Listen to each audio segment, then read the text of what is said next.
자, 오늘 유일한 경제TV는 사실 이제 우리 시장이나 경제를 움직이는 가장 중요한 어떤 그 제도 중에 하나라고 할 수 있는 어떤 세금 관련한 제도, 법에 대해서 한번 다뤄볼 예정인데, 그 중에서도 이제 조금 좁히면 상속세, 증여세를 주제로 한번 얘기를 풀어나가도록 하겠습니다. 자, 도움 말씀에 우리 정병창 우리 세무사 모셨습니다. 안녕하십니까? 네, 안녕하세요. 네. 반갑습니다. 정병창 세무사입니다. 회사 이름이 뭐예요? 회사 이름이? 저희는 세무법인 성우고요. 성우? 성우. 네, 목소리 좋은 이름이죠. 성우. 네, 거기 성우. 이제 대표로 네. 계시는 거예요? 네네네네. 와. 네.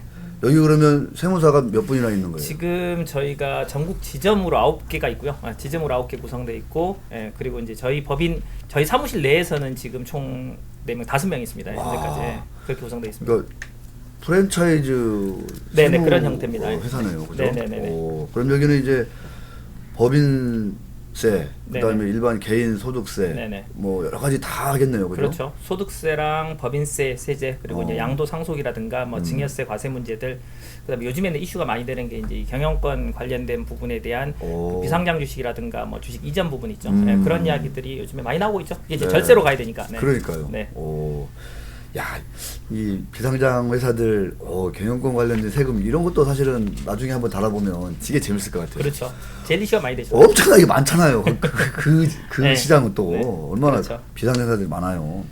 아마 초기다 보니까 그런 것들이 잘 이렇게 정비가 안 되고 그래가지고 나중에 뭐 추징을 당하거나 그런 사례도 꽤 있을 거예요, 아마. 그렇죠. 법을 잘 몰라서. 네. 자, 그럴 때 우리 정병창 세무사가 대표님이 가셔가지고 샥샥샥 해주면은 뭐 만족도가 꽤 높을 걸로 추정됩니다.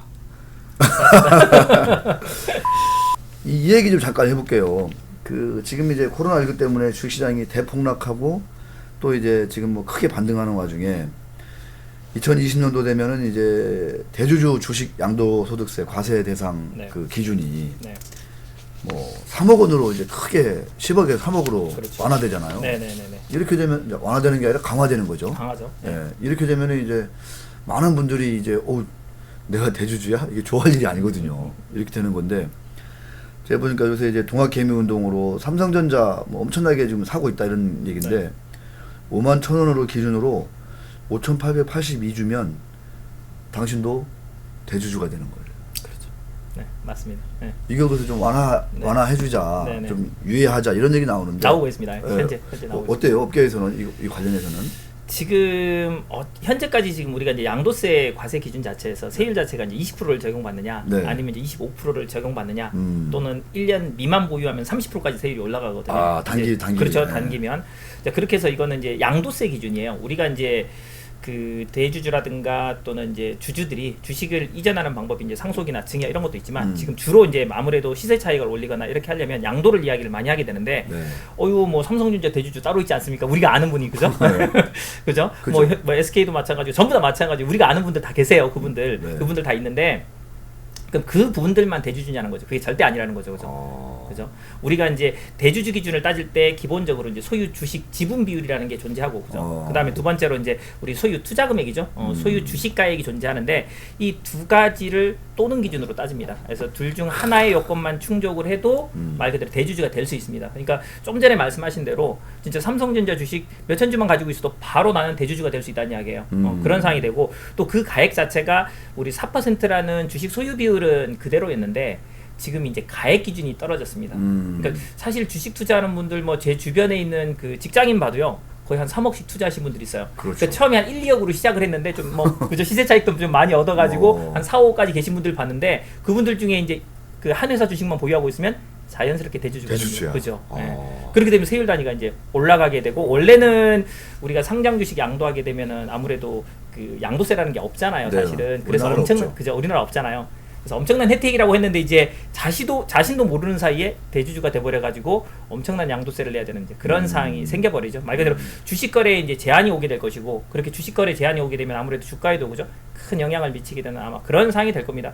근데 이제 이 기준이 현재까지는 10억 기준인데 이 기준이 지금 2021년 4월 1일부터 3억 원 기준으로 떨어집니다. 그러니까요. 예, 4월 1일부터 3억 원 기준으로 떨어지는데 지금 요즘에 이제 뭐 코로나19라든가 그다음에 경기 상황이라든가 아무래도 주식 시장에 대한 활성화나 부동산 시장 활성화가 돼야 아무래도 우리나라 경기가 좋아진다는 거죠. 예, 그런 이야기들도 있고 실제 그게 이제 과거 경험치에서 나와 있기 때문에 지금 뭐 이제 기재부라든가 뭐 국세청이라든가 이쪽에서 아마 이걸 좀 완화시키거나 다시 해야 되지 않냐. 그다음에 지금 집권 여당에서도 아마 그런 이야기 나오고 있는 것 같더라고요. 있죠. 예. 그렇게 해서 지금 이야기는 현재 하고 있다고 보시면 됩니다. 아마 사견으로는 바꿔야죠. 사견으로는 네, 사견으로는 바꿔야죠. 네, 아무래도 그렇게 보셔야 될 것 같습니다. 네. 알겠습니다. 참 이게 이제 그러니까 이게 사실은 이제 뭐 그런 입장이죠. 전면 과세로 가는 뭐 과도기적 단계로 대주주 요건이 계속 이제 그 강화되는. 그렇죠. 그러니까 이게 그 과세 대상 대주주 과세 대상 적용자가 엄청나게 이제 확대되는 이런 흐름인데 네. 사실 우리나라 같은 경우에는 이것도 사실은 이제 옛날에 이제 금융실명제처럼 어느 시점에서 전면적으로 가는 방법이 하나 있을 거고 이렇게 단계적으로 가는 방법이 있을 텐데 단계적으로 가다 보니까 미국이나 다른 나라처럼 뭐 거래세 문제라든가 그다음에 이제 손실난 부분은 어떻게 할 거냐 그렇죠. 이런 거에 대한 논의 없이 그냥 그 10억, 3억 이렇게 그 네. 과세 기준만 이렇게 강화되는 이런 아주 좀 문제가 있다. 있죠. 이런 좀 비판 여론이 있는 거잖아요. 그래서 이제 지금 이런 여론이다 그래. 근데 또 주식시장이 다시 또 뭐 많이 회복을 해가지고 정부 입장에서는 야, 이것도 유예하면은 또 세금이 줄어들지 않을까 또 이렇게 또 약간 좀 딴 생각할 수 있을 것 같은데요. 그렇죠. 그러니까 현재 지금 우리가 그 주식의 양도라는 개념을 어떻게 접근하셔야 되냐면은 우리가 상속증여 같은 경우는 이제 소급 10년 동안의 누진으로 합산해서 과세를 해요. 예, 그러다 보니까 우리가 부의 무상이전에 대한 과세가 상속증여잖아요. 그런데 양도는 양도 차익에 대한 과세거든요. 그런데 이제 차손이 생기면 그러면 어떻게 할 것이냐라는 부분이 이제 문제가 생깁니다. 그죠? 그렇죠. 그리고 여러분들 잘 아시다시피 뭐 우리 주식 투자하면 이익만 봅니까? 솔직히? 네. 거의 다 손실이죠. 그렇죠. 네. 거의 다 손실이죠. 가끔 이익 봐서 나 기분 좋아 이런 느낌을 받는 거지 뭐 사실 대다수는 사실 손실이 현실의 모습인데 네. 우리가 이 양도 차익을 1년 기준으로는 정산을 해줍니다. 양도 차익이 실현된 것과 양도 차손이 실현된 것을 1년 기준으로는 정산을 해주는데 이게 1년, 2년, 3년, 10년이 합산되느냐 그게 아니란 이야기죠. 네, 합산이 되지 않아요. 그러면 결국 뭐냐면 그동안 내가 한 3, 4년 동안 계속 손실 보다가 이번에 뭐 동학 개미운동 뭐 해가지고 이제 그죠 빵 튀어겠다 뭐 40% 60% 얻은 분도 있더라고요. 수익을 차익을.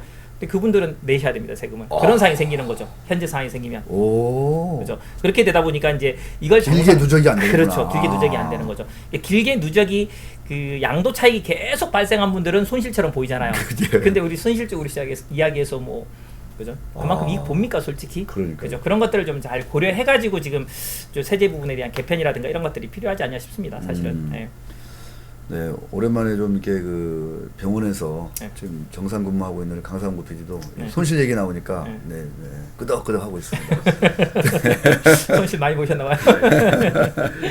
코로나 때문에 2010년도는 야 법인세도 진짜 많이 주겠네. 정부도 좀 바짝 긴장할 것 같은데 이거. 그렇죠. 뭐 아무래도 우리가 이제 기본적으로 세금이라는 걸 거두면 국가 재원으로 쓰잖아요. 그렇죠. 뭐 근데 세금만 국가 재원으로 쓰는 게 아니라 아시다시피 뭐 국채의 발행이라든가 이런 것들을 통해서도 재원으로 쓰고 있는데 지금 코로나 사태로 인해 가지고 뭐 재난 그죠 지원금부터 시작해서 엄청난 국가 지금 세수가 필요한 게 현실이거든요. 네. 그런데 이제 지금 최근에 경기 문제라든가 뭐 중소기업과 이 대기업 간의 양극화 문제라든가 이런 것들로 인해 가지고 어느 정도 뒷받침돼주는 세수가 확보가 되어야 되는데 거기에 이제 코로나 사태가 터진 거죠. 그럼 결국 코로나 사태는 2019년 과세년도에 대해서 2020년 3월달에 법인세 신고에서 나오는 세수, 그 다음에 올해 5월달에 이제 종합소득세 신고에서 나오는 세수 이거에만 영향을 미치는 게 아니라 내년 내후년이 문제인 거죠. 네. 내년 내후년에 들어오는 세수 자체가 줄어들 수밖에 없는데 어차피 국가 입장에서는 지금 재정이 많이 필요한 거죠. 오늘도 지금 뭐 100조 원 풀겠다, 네.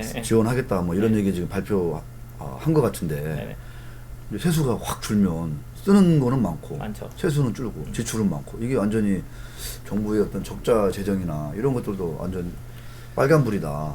심각하죠, 사실. 그죠? 이거 지금 여러분들 보시면은 우리 국채 발행을 하면 부채가 되잖아요. 정부 입장에서는. 그렇죠. 그죠? 국채를 발행하면 부채가 되기 때문에 계속 우리 국가의 재무제표라는 걸 만들어 보면 그죠? 그 계속 부채가 늘어나면 부채 비율이 늘어나게 되고 외부에 보여지는 모습, 신용도 이런 것들이 안 좋아지게 되잖아요. 자연스럽게. 근데 이제 세수를 통해 가지고 걷게 되면 국가 입장에서 세수는 수익이거든요. 사실상 네. 우리 일반 기업으로 따지면 그 수익이 늘어줘야 국가 입장에서 운용할 수 있는 재정 지원적인 측면이 많은데 이 세수가 지금 줄어들고 있는 게 좀 안타까운 현실이죠. 그렇습니다. 네. 그래서 제 느낌에 이거 주식시장 양도소득세 과세 대상을 완화하자 쉽지 않을 만만치 않을 것 같은데요. 여기서도 꽤 많은 세금이 나올 거기 때문에 네. 상당수 분들이 지금 내가 대주주인지 모르는 상태에서 앞으로 세금을 내게 될 것이고 그러니까요. 과세관청으로부터 납세 고지서 받고 이거 뭐야? 라고 해서 이제 주변에 뭐 세무사나 회계사들 찾아가서 세무사님 이거 뭡니까? 회계사님 이거 뭡니까? 이런 식이 되는 게 아마 조만간에 터질 일이라고 보시면 됩니다. 4월 이후에 발생할 일이겠죠. 그러니까요. 네. 네.